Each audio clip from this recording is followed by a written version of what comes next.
నమస్తే, welcome to editor analysis. Telugu Desam party అద్భుతమైన విజయం కూటమితో కలిపి 164 సీట్లు అసలు ఊహించిన విజయం.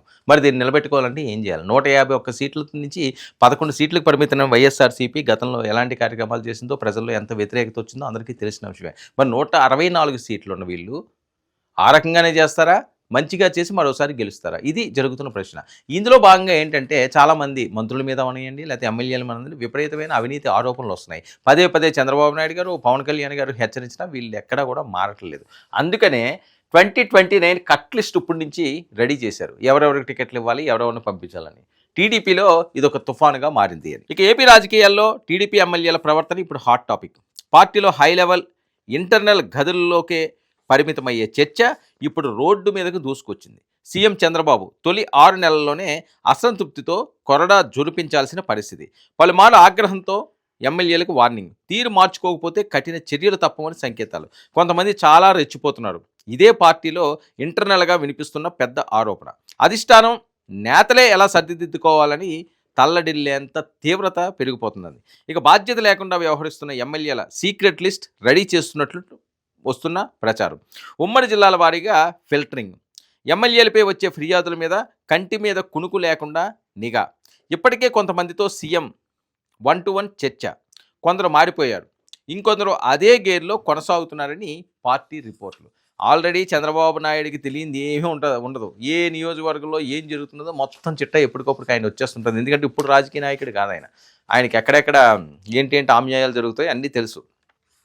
ఎవరెంత తీసుకుంటారో, ఎవరు ఏం మంత్రులు మాట్లాడుకుంటారో, లేకపోతే ఎవరు ఏ రెవెన్యూ వాటిల్లో తలదూరుస్తారో, ఏ రకంగా దందాలు చేస్తారో ఇవన్నీ కూడా తెలిసింది కాబట్టి ఆ లిస్టులు వచ్చినాయి. ఆల్రెడీ హెచ్చరించారు. కొంతమంది మారేట, కొంతమంది మారలేదు. అంటే ఇంకా ఫిక్స్ అయిపోయి ఉంటారు అన్నమాట. ఇంక ఇదే లాస్ట్, మనకు అవసరం లేదులే, దీపం ఉండగానే ఇల్లు చక్క పెట్టేద్దామని.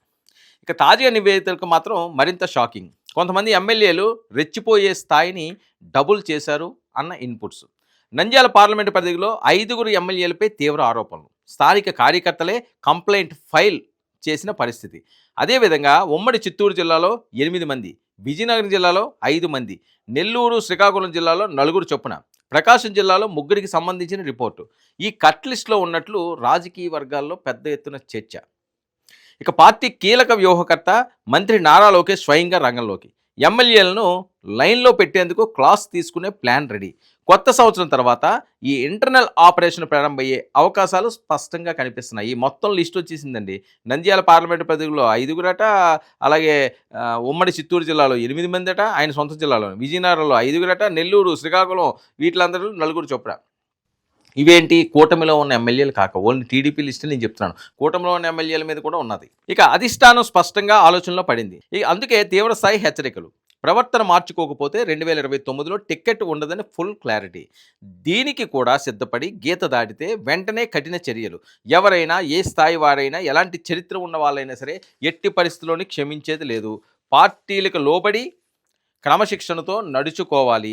మరికొన్ని రోజుల్లో కొత్త ఏడాదిలో అడుగు పెడుతున్న సందర్భంగా ఇదే టీడీపీ కొత్త సందేశం. మీరు ఎంత తోపులైనా, ఎంత తురుములైనా, మేము ఇన్నిసార్లు గెలిచాం, మమ్మల్ని ఎవరు ఏం చేయలేరు, మాకెంత పట్టుంది, అంతుంది అని చెప్పి ఎవరు గొప్పలు చెప్పుకున్నా, పార్టీ లైన్ దాటితే, మేము చెప్పినట్టు వినకపోతే, అవినీతిని ఆపకపోతే, ఆరోపణలు మీ మీద పెరిగితే వచ్చే ఎన్నికల్లో 2029లో టికెట్ ఎట్టి పరిస్థితిలోనే ఉండదు. లేదు, పోతే పోనీ టికెట్, ఈ 3-4 సంవత్సరాలు మనం కుమ్మేద్దామని చెప్పి ఏ ఆలోచనతో ఎవరు ఉన్నా సరే ఇమీడియట్గా వాళ్ళ మీద యాక్షన్ తీసుకోవడానికి కూడా వెనకాడలేని పరిస్థితిలో ఈరోజు చంద్రబాబు నాయుడు గారు, లోకేష్ గారు ఉన్నారు. ఎందుకంటే 164 సీట్లు ఉన్నాయి. ఒక 5-10 పోయినా సరే దానివల్ల వచ్చేదేం లేదు, పోయేదేం లేదు. సో అమ్మో, అవినీతి వాళ్ళని వీళ్ళు పక్కన పెట్టారా, ఏం యాక్షన్ రా, ఎప్పుడు ఎవరు చేశారా అనే పేరు ఉంటుంది కాబట్టి అది కూడా కూటమి ప్లస్ అవుతుంది. అందుకనే తాడో పేడో తేల్చేద్దాము అని డిసైడ్ అయిపోయారట చంద్రబాబు నాయుడు గారు, లోకేష్ గారు. అది వింటారా? ఉంటారు. వినకపోతే పోతారు.